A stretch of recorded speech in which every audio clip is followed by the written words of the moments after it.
Shri Gaur Gopal Das ji, doctor Vivek Bindra, mister Khan sir. हर घर में ये जरूर सुना होगा सबने, बच्चों के चक्कर में तुम्हारे साथ रह रही है, वरना तुमको तो पक्का छोड़ के चली गई होती। ये बड़ा कॉमन सवाल है। आपके फॉलोअर्स में रवीना टंडन भी है, तो जब आप आए कितनी मुस्कुराहट आई सर। मैंने देखा आपके पास हर समस्या का समाधान होता है, तो ये रही मेरी समस्या। खान सर का वह वीडियो जो बहुत ही धमाल मचा रहा है। जी हाँ, हाल ही में कपिल शर्मा शो में भारत के नंबर 1 गुरु खान सर गए थे और खान सर ने कपिल शर्मा के शो में वो बातें बताई, वो चीजें कहीं जो काफी बवाल मचा रही हैं। समस्या क्या? वाइफ हूँ मैं तुम्हारी। प्राचीन काल में वाइफ को समस्या कहा जाता था। जो काफी तेजी से पूरे भारत समेत पूरे विश्व में बहुत तेजी से वायरल हो रहा है। तो आइए कपिल शर्मा शो में खान सर के द्वारा कहे गए बात और वो वीडियो क्लिप्स जो वायरल हो रहे हैं, इस वीडियो में हम आपको दिखा रहे हैं। टफेस्ट एग्जाम है इंडिया का, यूपीएससी। उसकी 2.5 लाख की फीस को हम 7,500 में कर दिए और सेम। बहुत बढ़िया, वेरी गुड। और इंडिया के सबसे बेस्ट तो टीचर आपको बताते चले कि कपिल शर्मा शो में और इस इतना के बार बावजूद ऐसे हम लोग को लगता होगा 7,500 आध्यात्मिक गुरु के साथ साथ विवेक बिंद्रा जो कि बिजनेस गुरु हैं और खान सर पटना वाले जो कि खान जी रिसर्च सेंटर के नाम से कोचिंग चलाते हैं, वो गए थे। तो चलिए वीडियो को देखते हैं और मजे लेते हैं। तो हम लोग को लगता है कि तो हम लोग को लगता है कि जितना ये तकलीफ इससे कई गुना ज्यादा है। और कई बार तो ऐसा लगता है कि वो भी ना ले। एक लड़का बेचारा नदी में से बालू निकालता था और वो बालू को भरता था, फिर नाव वाला का बेचारा नदी में से बालू निकालता था और वो बालू को भरता था, फिर नाव बालू को किनारे लेके बेचती थी और वो बालू भरता था, उससे मेरी फीस ले आया। हमारा हाथ कांप गया, हम कैसे फीस ले लेंगे यहाँ पर। बहुत बढ़िया, बहुत बढ़िया, बहुत बढ़िया। उसी दिन हमने ये प्रण लिया था कि भारत का कोई भी बच्चा उसके सफलता में पैसा उसकी बाधा नहीं बनेगी, चाहे उसको जितना भी पढ़ना रहे। यहाँ पर क्या बात। आपके फॉलोअर्स में रवीना टंडन भी है, तो जब आप आए कितनी मुस्कुराहट आई सर। हम लोग विश्व गुरु कहे जाते थे। क्यों? क्योंकि दुनिया से लोग हमारे यहाँ पढ़ने आए थे। चाइना से वैनसांग आया, फायान आया, आज कोई नहीं आता है। हम लोग का उद्देश्य एक समय आएगा जो फिर आएंगे यहाँ पढ़ने के लिए। कहते हैं ना, सूरज कितना भी तेज चमक ले, समंदर नहीं सुखा सकता। वाह वाह वाह, क्या बात है।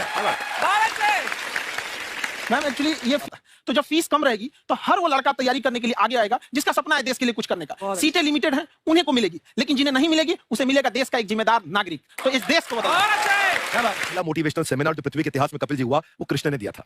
पहले मोटिवेशनल स्पीकर इस पृथ्वी के इतिहास के कृष्ण थे, जिन्होंने अर्जुन को रणभूमि में मोटिवेट किया। पर आप देखो अर्चना जी, सबसे ज्यादा आईपीएस आईएएस बिहार से निकलते हैं। आप देखो पढ़ाई लिखाई में पॉलिटिशियन बहुत बड़े-बड़े निकले हैं। तो ऐसा नहीं है, ऑप्शन भी नहीं है वहाँ पे, इंडस्ट्री नहीं है, खेती करेगा तो कोई खास वो नहीं रहे, ऑप्शन भी नहीं है। सही बात है। बिहार की मिट्टी में एक चीज है, जिद तो बहुत जबरदस्त है। कुछ भी नहीं रहेगा तो सब कुछ पाने का उसको जिद रहेगा, करके भी दिखा देगा, कर देंगे। विवेक सर, आपके बारे में हमने सुना एक बार आप संन्यास लेने चले गए थे। कौन वापस लेके आया आपको? फिर कहाँ तक पहुंच गए थे आप? नहीं, मैं एमबीए की पढ़ाई के बाद मैं ये सोचा था कि अपना जीवन भगवान की सेवा में समर्पित कर दूं। अच्छा। बहुत साल में वहां सेवा करना, बहुत अच्छी शिक्षा मिली। मैं बोलता हूँ मेरी असली एमबीए वही थी, मोस्ट ब्यूटीफुल एसोसिएशन। और मैं वहां भगवत गीता पढ़ी, जहां मुझे गीता से लगाव हुआ। तो मेरे गुरुजी का आदेश था कि आप भगवत गीता को बिजनेस मैनेजमेंट के साथ जोड़ के देश दुनिया में बताओ। मेरे को लगा कहाँ सर, हमने सुना है आप 5 स्टार में रुके थे कल और नीचे जाके वड़ा पाव खाने गए आप रेडी पे। एक्चुअली क्या है ना कि वहां जो चीजें सीखने को मिलती है ना, खाली पेट और खाली जेब इंसान को जो सिखाते हैं वो किसी यूनिवर्सिटी कॉलेज में नहीं सिखाया जाता है ना। हमें भी पढ़ना पसंद है, बस कोई पटाने वाला चाहिए। कि जिसको तो पढ़ना है, जिसको एजुकेशन चाहिए, वो तो इनका वीडियो देखते हैं। लेकिन वैसे भी कई लोग, जैसे अर्चना जी बात करी थी, कहती मैंने जब देखना शुरू किया तो मैंने बैक टू बैक इतने सारे वीडियोस देखे, क्योंकि आपका जो तरीका जो बोलने में, एक तो इनकी जो टोन है पढ़ाने में और साथ साथ में जो ह्यूमर आता रहता है, तो उसकी वजह से और भी इंटरेस्टिंग हो जाते हैं आपके वीडियो। गरीबी बड़ा बेशरम चीज होती है। तो कहते हैं कि मौत भी तू जल्दी आया कर गरीब के घर में। कफन का पैसा भी खर्च होता है दवाइयां खरीदते खरीदते। क्या बात। और खान सर की खासियत ये है, शुरुआत में हम लोग जब स्टूडेंट लाइफ में थे, या हम कई स्टूडेंट को भी देखते हैं, वो बेचारे जब थक जाते हैं तो आपका शो देखने लगते हैं। तो शुरू में हमको लगता था जब कि अरे यार हमारी पढ़ाई उसके लिए है, लेकिन पढ़ाई में थक जाता है, शो देख के नहीं थक जाता। तो हमने सोचा दोनों को मिक्स कर देते हैं। तो हमने उसको, और आज आपको पता नहीं हमने भी यही किया है। नहीं, मजाक नहीं कर रहे हैं। आपका जो चैनल है, हम दिन में 10 बार आपके चैनल को सब्सक्राइब करते हैं। अरे हाँ, और बेल आइकन तो हम इतना जोर से दबाते हैं कि बाकी यूट्यूब वाले बाहर निकल के देखते हैं कि ये कौन है जिसने इनका चैनल इतना जोर से दबा दिया बेल आइकन। उन्हें तो शर्म नहीं आती? आप छोटे से कर देंगे आप? ये क्यों करेंगे? नहीं गुरुजी, हमेशा आपने वीडियो में कहते हैं कि विवेक से काम लो, विवेक से काम लो। लेकिन एक बात है जिसकी वजह से हम आप तीनों से नाराज हैं। क्यों? क्या बात? हर चीज में मोटिवेट मोटिवेट मोटिवेट क्या होता है? सच कह रहा है, जब भी ये शब्द सुनते हैं हमें लगता है कोई हमें चिढ़ा रहा है। बदल दीजिए ना।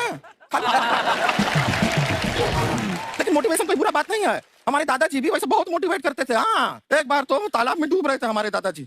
हमारे पास रस्सी भी था, ट्यूब भी था, फिर भी हम अपने दादाजी को बचा नहीं पाए। क्यों? क्योंकि हमने उनकी ओर तिनका फेंका ना, वही कहते थे डूबते को तिनका का सहारा काफी। हम क्या करने आए हैं पूछना था सर खान सर। ये जो हमारा एक चाचा का लड़का है, उसको क्या है, थोड़ा पढ़ाई में प्रॉब्लम हो रहा है, तो 12वीं का पढ़ाई आप उसको अच्छी तरह करवा के 12वीं पास करवा देंगे आप? करवा देंगे, वेरी गुड, बात कर लेते हैं। देखो हमारा बात हो गया है, ये 10वीं जो तुमसे नहीं दिया जा रहा है वो नहीं देना है। टेंशन नहीं है, 10वीं का खान सर से बात हुआ, ये सीधा 12वीं पढ़ा के पास कर देंगे। अरे ऐसे नहीं होता, पहले 10वीं पास करनी पड़ेगी, फिर 12वीं होगी ना। ऐसा कोई जरूरी नहीं है ये सीक्वेंस। हमारे मौसा जी थे, उनसे ना 10वीं हुई ना 12वीं हुई। अभी 3 दिन पहले सीधा उनकी 13वीं हुई। लेकिन अभी एक रिक्वेस्ट था सर, हमारा एक भाई है, पुरुषोत्तम नाम है उसका, वो गांव से आया हुआ है। आप लोग थोड़ा उससे सब बातचीत करेंगे, थोड़ा उसको प्रोत्साहन देंगे। और शर्मा जी बुला लेते हैं। पुरुषोत्तम, ये पुरुषोत्तम है। बात तेरा भाई बड़ा हैंडसम है। है तो हमारे खानदान में सब हैंडसम है, ज्यादा चापलूसी करने का जरूरत नहीं है। देखा हमारा यहाँ पे कितना चलता है। एक नंबर दीदी, एक नंबर। सब लोग मतलब भैंस चराते हैं तो मोटिवेट करके क्या होगा, शेर चराएगा बाद में। अरे शेर चराएगा तो शेर इसको चर नहीं जाएगा। नहीं नहीं, ऐसे हम खाली कह रहे हैं, तुम्हारा चेहरा थोड़ा बकरी जैसा है ना, तो काम किया है, कुछ बड़ा किया है लाइफ में। HR। अरे वाह, देखे कोई बड़ा कंपनी में ह्यूमन रिसोर्स का काम करेगा ये। HR मतलब दीदी ऋतिक रोशन, जूता किया ना दीदी, एक बकरी के बच्चे को बड़ा किया है। बेटा जिराफ बना दिया बकरी के बच्चे को। अरे कुछ अलग किया है। हाँ दीदी, अलग किया है। वही बकरी का बच्चा भैंस का दूध पीने जाए तो हमने उसको अलग किया है। बैठा इनके सामने ऐसा बातें करोगे, इनसे मिलो इनसे मिलो। विवेक जी तो कितना मार्केट के बारे में भी जानते हैं, मार्केट का कोई सवाल पूछो इनसे। सर परसों जो है मार्केट में हमारी साइकिल गायब हो गई, आपने देखा है क्या? हमारी साइकिल गायब हुई ना, हाँ। इसलिए दिमाग से पैदल हो तुम।